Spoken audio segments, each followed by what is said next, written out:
Assalamualaikum warahmatullahi wabarakatuh. Perkenalkan, saya adalah Wijayono Hadi Sukrisno dari Universitas Pertiba Bangka Belitung. Dalam hal ini saya mengampu mata kuliah Sosiologi Hukum di program Magister Hukum di Universitas Pertiba Bangka Belitung. Jadi pada kesempatan ini saya akan menjelaskan terlebih dahulu mengenai mata kuliah yang saya ampu. Jadi mata kuliah Sosiologi Hukum ini membahas mengenai hubungan timbal balik antara hukum dan masyarakat. Jadi faktor sosial yang mempengaruhi keberlakuan dan efektivitas hukum, di mana dalam perkuliahan ini mengkaji fungsi hukum, kesadaran hukum, juga mengenai budaya hukum serta peran serta hukum sebagai sarana pengendalian masyarakat dan sebagai rekayasa sosial. Jadi mahasiswa diarahkan untuk mampu menganalisis permasalahan hukum dalam masyarakat secara kritis dan sistematis. Jadi koneksi kontekstual itu memiliki kepekaan dalam dinamika hukum. Sedangkan mengenai capaian-capaian yang ingin dicapai itu mengenai ketaatan hukum, disiplin, mengenai internalisasi nilai-nilai norma, mengenai etika akademik, dan mengenai praktik-praktik hukum yang secara bertanggung jawab dan mandiri. Jadi dalam sosiologi hukum ini mampu menghargai keberagaman, mampu memiliki kepekaan dan di dalam lingkungan sosial dan di dalam semangat profesional dan tata kelola dalam hal-hal tertentu. Jadi di sini juga capaian yang diharapkan adalah mampu mengembangkan pemikiran logis, kritis, dan sistematis serta inovatif, baik sumber daya di wilayah kepulauan dan multidisipliner, dan mampu mengelola penelitian hukum yang berbasis peta dan riset serta mampu secara standar akademik baik nasional maupun internasional. Jadi dalam hal ini juga mampu mengambil keputusan secara tepat dan dalam konteks penyelesaian masalah pada bidang analisis yang akurat. Jadi hal-hal seperti itu ada pencapaian-pencapaian di dalam program Magister Hukum.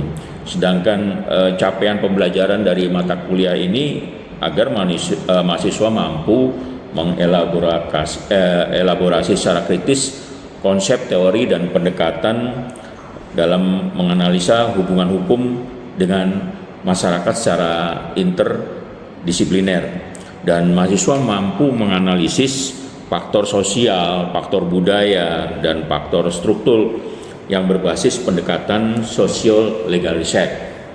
Jadi mahasiswa juga harus mampu mengevaluasi suatu permasalahan sosial dalam masyarakat. Jadi baik itu ketimpangan budaya hukum dalam konteks tata kelola sumber daya alam di wilayah masing-masing. Jadi mahasiswa juga harus mampu untuk mengevaluasi peran hukum sebagai instrumen pengendalian masyarakat yang berbasis keadilan, dan mahasiswa juga harus mampu merancang solusi dan rekomendasi kebijakan berbasis penelitian, dan permasalahan-permasalahan hukum dalam masyarakat pun harus senantiasa diikuti perkembangannya setiap saat.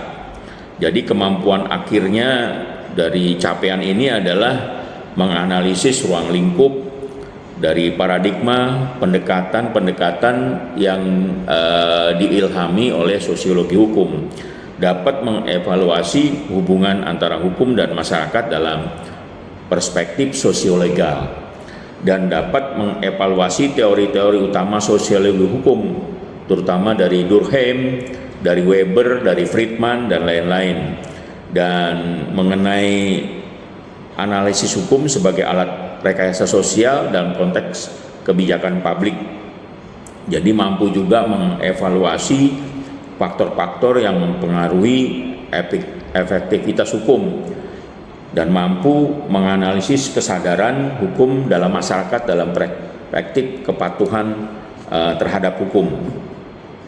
Jadi menganalisis budaya hukum, legal culture maupun konteks lokal, nasional dan sebagainya, dapat menganalisis konflik-konflik sosial, mekanisme penyelesaian sengketa berbasis hukum, dapat menganalisis juga peran lembaga hukum dalam membentuk perilaku dan kepatuhan, dapat menganalisis juga mengenai hukum dan dinamika sosial. Jadi kurang lebih capaian-capaian seperti itulah yang nanti diperoleh oleh mahasiswa dalam rangka telah memperoleh mata kuliah sosiologi hukum.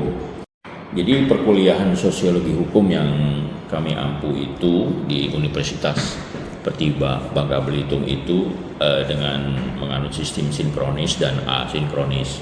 Sedangkan sinkronis itu pembelajaran secara daring dan luring. Jadinya itu daring itu 20% sampai 30% dari total pertemuan, sedangkan luring itu pertemuan langsung di kelas. Dengan sistem asinkronis itu pembelajaran berupa pemberian tugas, proyek, pendalaman materi, dan e-learning serta dilihat di portal mahasiswa. Dan perkuliahan ini juga diukur dengan sejauh mana sih mahasiswa mampu memahami mata kuliah sosiologi hukum. Jadi dengan cara-cara ya berupa penugasan, kuis atau tanya jawab, dan dapat diukur juga dengan kontrak perkuliahan yang ada. Jadinya dapat dilihat dengan kehadiran kita canangkan dengan 10%. Terus keaktifan mereka ketika menerima perkuliahan itu juga 10%. Tugas-tugas itu bisa mencapai 20%. Sedangkan untuk UAS dan UTS itu masing-masing 30%. Jadi seperti itu perkuliahan dengan mata kuliah sosiologi hukum yang kita sampaikan di Universitas Pertiba Bangka Belitung. Terima kasih.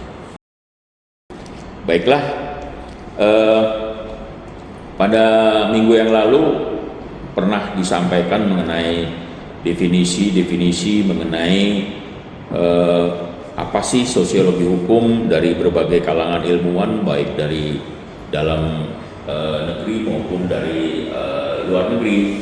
Jadi aliran-aliran sosiologi hukum pada sesi kali ini kita akan membahasnya. Jadi kalau di dalam konteks sosiologi hukum di kesempatan yang lalu itu membahas satu demi satu kata-kata atau yang ada di dalam sosiologi hukum, definisi-definisi daripada sosiologi hukum.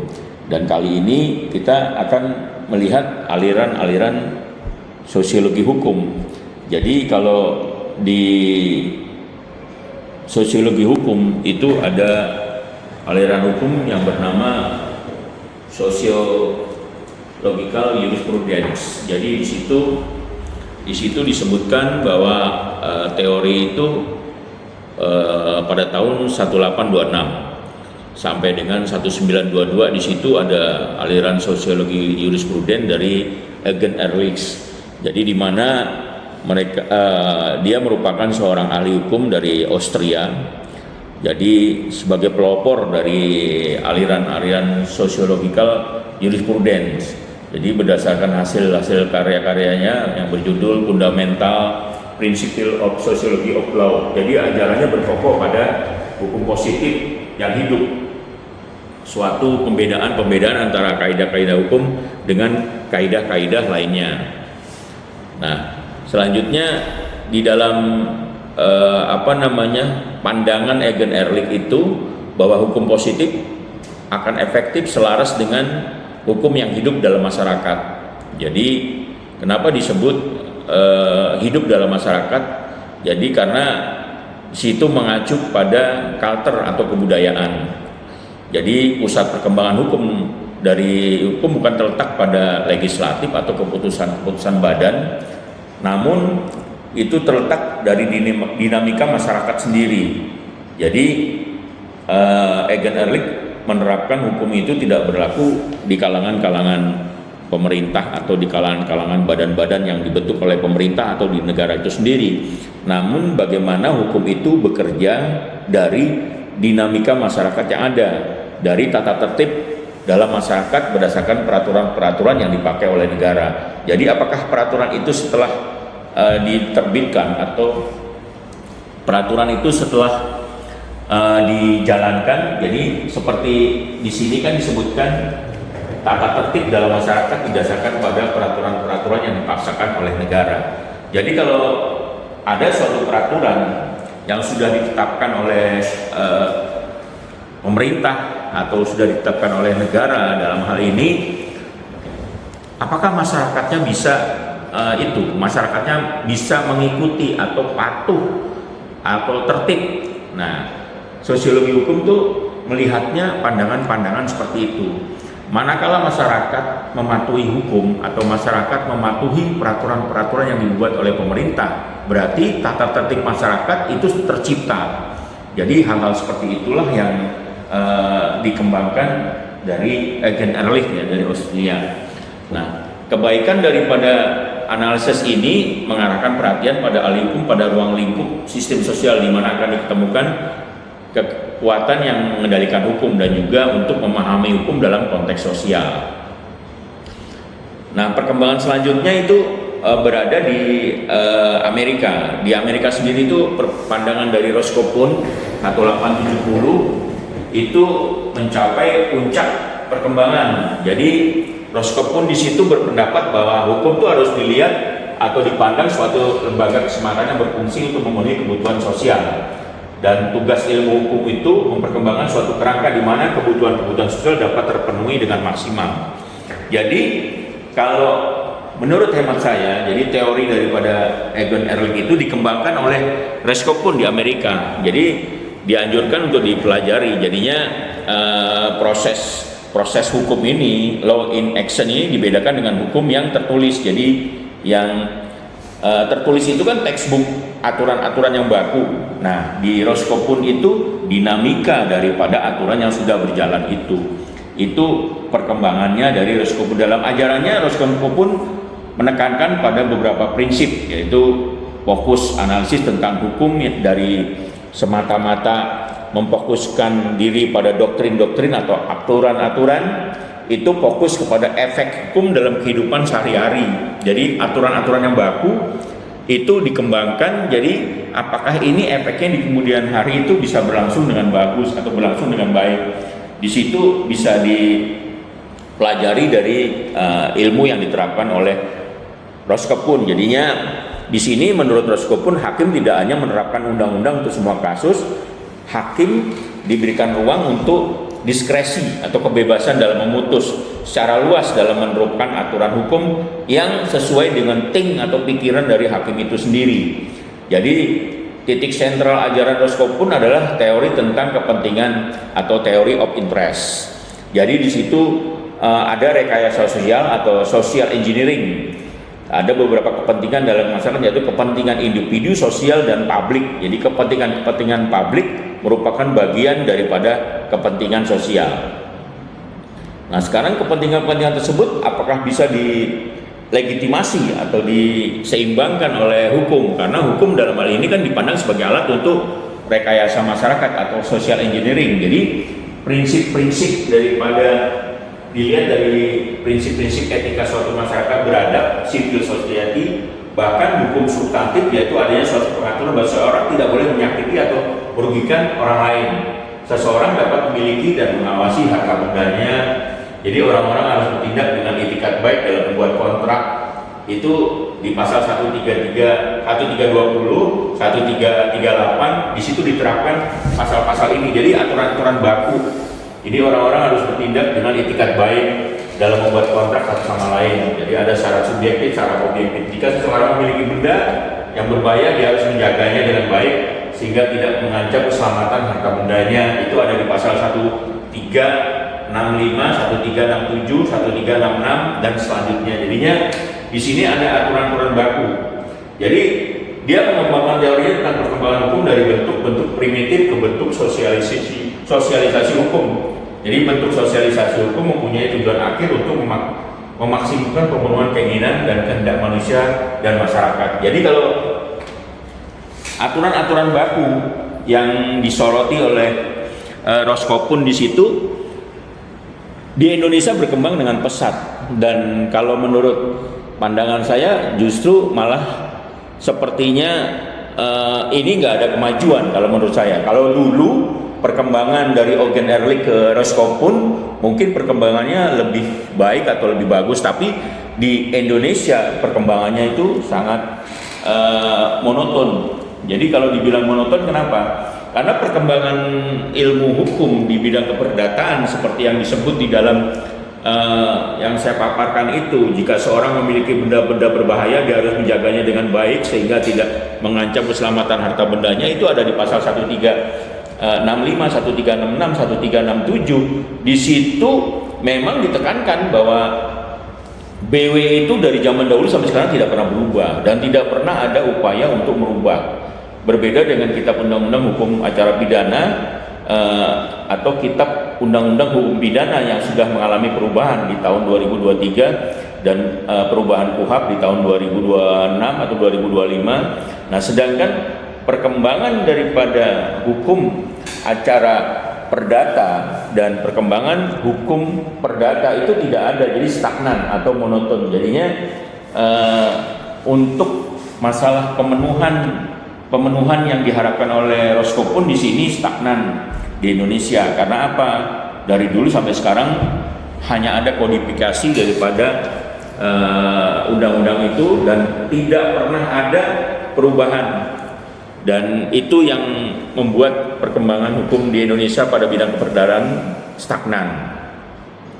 Nah, sekarang kita lihat menurut Apeldoorn di sini juga kan, kita lihat di Apeldoorn di sini kita lihat sosiologi hukum mengambil telaah mengenai hal berlakunya hukum dalam masyarakat. Nah, dari pandangan Apeldoorn di sini dapat diidentifikasi bahwa sosiologi hukum itu mencakup 3 hal. Jadi antara lain menelaah berlakunya hukum dalam masyarakat, menelaah hubungan dan pengaruh hukum terhadap gejala sosial, mengadakan temu kenal yang berlaku dalam masyarakat. Nah, ini pandangan-pandangan di Amerika Serikat mempunyai karakteristik untuk mengarahkan telaah terhadap permasalahan-permasalahan praktis dari keterlibatan hukum dan melakukan penyelidikannya di lapangan hukum serta perkaliannya dengan cara-cara menyesuaikan hukum dengan penertiban. Jadi 3 hal ini menelaah berlakunya hukum dalam masyarakat, itu kita melihatnya adalah apakah undang-undang itu sudah diterapkan di dalam masyarakat atau tidak. Jadi menelaah berlakunya hukum dalam masyarakat, karena terkadang hukum yang diciptakan oleh pemerintah, yang diciptakan oleh pemerintah dan DPR belum tentu terlaksana, belum tentu berlaku, belum tentu berjalan dengan sebagaimana mestinya. Ada beberapa undang-undang yang seperti Undang-Undang Cipta Kerja itu berlakunya hukum dalam masyarakat itu ada bagian-bagian yang nggak efektif juga ya, dan ada juga, dan paling banyak itu perda. Berlakunya hukum di dalam masyarakat itu kalau dalam tingkat paling rendah itu peraturan daerah, itu terkadang menghabiskan biaya yang tidak sedikit. Namun hasilnya nggak ada. Banyak perda-perda yang dibuat dengan menggelontorkan uang sebanyak mungkin, tapi pemberlakuannya tidak berjalan dengan baik. Terkadang sia-sia, jadi perda itu diciptakan. Sedangkan yang kedua, menelaah hubungan dan pengaruh hukum terhadap gejala-gejala sosial, itu kita harus melihatnya dari dinamika masyarakat yang ada. Jadi apakah hubungan atau pengaruh hukum terhadap gejala-gejala sosial, termasuk gejala-gejala sosial yang ada di dalam masyarakat. Dan di sini terkadang sosiologi hukum itu bermanfaat sekali untuk mendeteksi apakah suatu gejala hukum contohnya satu aja mengenai santet kayak gitu kan, gejala-gejala sosial tuh pengaruhnya hukum tuh gimana, sampai sekarang belum bisa disentuh. Nah, di undang-undang yang baru sudah mulai ada. Nah, itu kan gejala dalam masyarakat. Nah, itu pengaruhnya sosiologi hukum di dalam masyarakat. Jadi perkembangan ilmu hukum di dalam suatu negara itu akan berkembang dari dinamika masyarakat. Sekarang kita lihat aliran realisme hukum. Jadi di sini tokoh yang terkenal mungkin Lewin, Jerome Frank, Oliver Wendell Holmes, ya orang-orang Amerika semua gitu. Jadi aliran ini menaruh perhatian yang sangat besar terhadap keadilan, walaupun mereka berpendapat bahwa secara ilmiah tidak ada ditentukan apa yang dinamakan hukum yang adil. Pokok-pokok pikiran dari aliran ini banyak ditemukan oleh Holmes dalam hasil karyanya berjudul The Path of Law, bahwa kewajiban hukum hanyalah merupakan suatu dugaan. Jadi seseorang berbuat atau tidak berbuat maka akan menderita sesuai dengan keputusan pengadilan. Demikian teman-teman mahasiswa, sesi kuliah kali ini. Jadi mengenai aliran-aliran dalam sosiologi, dan aliran-aliran sosiologi ini sangat berarti, sangat berguna untuk perkembangan ilmu hukum. Jadi teman-teman dapat mempelajari dengan baik aliran-aliran jurisprudensi, sosiologi jurisprudensi atau sosiologi hukum yang ada di Indonesia saat ini. Jadi di minggu depan kita akan bahas mengenai mengenai teori-teori hukum yang berkaitan erat dengan sosiologi hukum, terutama teori-teori hukum yang tengah berlaku atau yang benar-benar menjadi dinamika masyarakat saat-saat ini. Jadi kita akan kembali lagi di sesi selanjutnya, di materi selanjutnya, teori-teori hukum yang berkaitan dengan sosiologi hukum. Demikian, Assalamualaikum warahmatullahi wabarakatuh.